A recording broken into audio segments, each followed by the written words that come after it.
எனக்கு ஒரு விஷயம் புரிய மாட்டுது. நம்ம நாட்ல வந்து நெறைய வந்து டிட்டர்ஜென்ட் சோப் இருக்கு.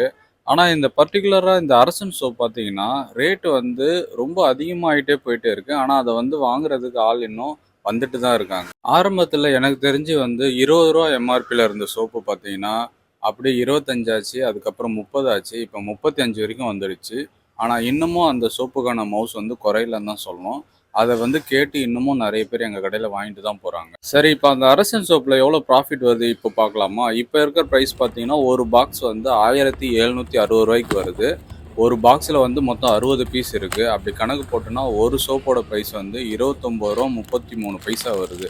அப்படி நம்ம ரூ. 35ன்னு ஒரு சோப்பு விக்கிறப்போ, அதுல கிடைக்கிற ப்ராஃபிட் பார்த்தீங்கன்னா, ஒரு சோப்புக்கு ரூ. 5.70 வரைக்கும் நம்மளால கெயின் பண்ண முடியும். அப்படி அந்த பைசா விட்டா கூட நம்ம ஒரு சோப்புக்கு ரூ. 5ன்றது ஈஸியா சம்பாரிக்க முடியுது. ஸோ அரசன் சோப் விக்கிறதுல நல்ல ப்ராஃபிட் கிடைக்குது இப்போ. சும்மாவா சொன்னாங்க? அரசன் சோப் ரொம்ப ரொம்ப நல்ல சோப்.